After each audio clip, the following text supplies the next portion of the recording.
I'm the lead principal investigator for the SEA-CCHange project, so I lead the whole consortium. With SEA-CCHange, we actually hope to document living practices that connects coastal community with their environment. We're now having a meeting with all the consortium members. They bring the insights from each cases, and we'll try to find perhaps some synergies or important points to consider in defining our deliverables. We are responsible for 2 country cases. So the first country is Indonesia.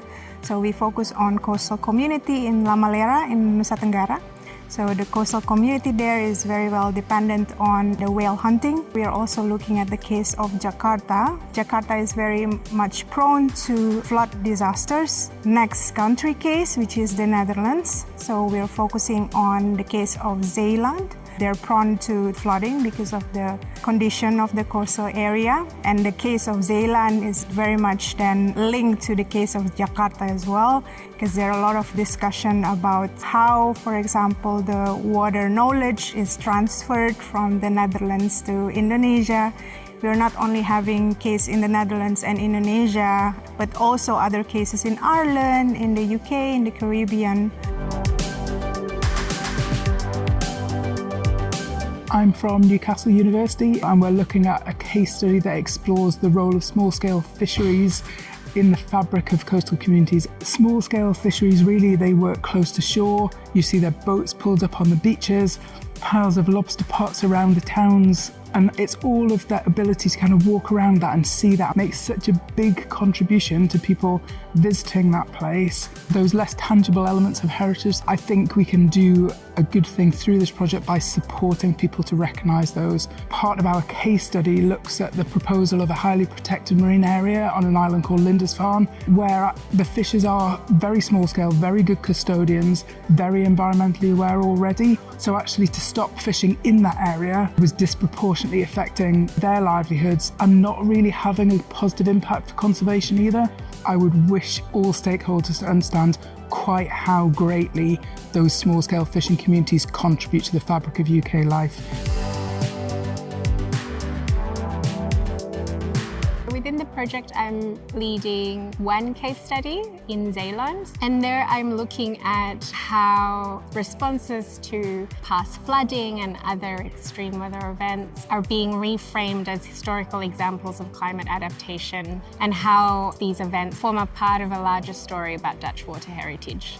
The entire project is trying to nuance how cultural heritage is differently perceived. Different community groups would have different understandings of Dutch water infrastructures that are now inscribed as heritage. And I think it's important to understand how climate change itself is being mobilized within heritage narratives. So within the Dutch case, I also look at how Dutch water expertise and its material manifestations tell very different stories if seen from the perspective of Jakarta, for example. For the case of Indonesia, it's very tricky because community, for example, don't use the terminology of climate change. They might, of course, sense the changes in their environment because of climate change, but the problem is really the over-reliance on infrastructure. They believe that it will protect them for centuries, which is not the case.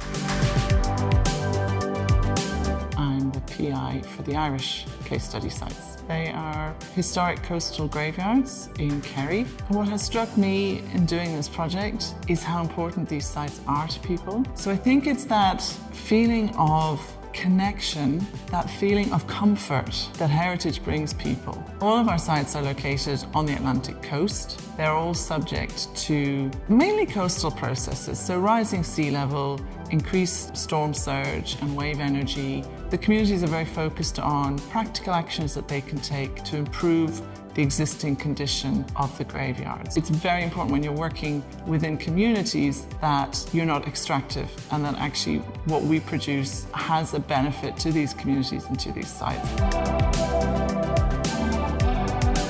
most interesting to me in navigating through the different ways people think about Dutch water heritage is the fact that this heritage is not really confined within the Netherlands. A lot of the times we think about heritage in association to a particular culture, a particular nation, but this is a mobile heritage. It's heritage that travels and has shaped landscapes and societies beyond the Netherlands.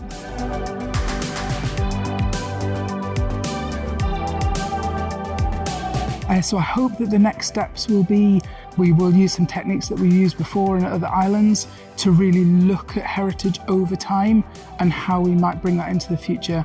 And I think part of that is about articulating that heritage so it can be better presented to other people. I do believe that if we work together, we'll come to better solutions than if we try to do it separately and without considering everybody's concerns and needs. So we hope that with this documentation, it can show that these different practices perhaps connect to a very important focus that we need to really look at when we develop policies related to coastal and cultural heritage and also climate change.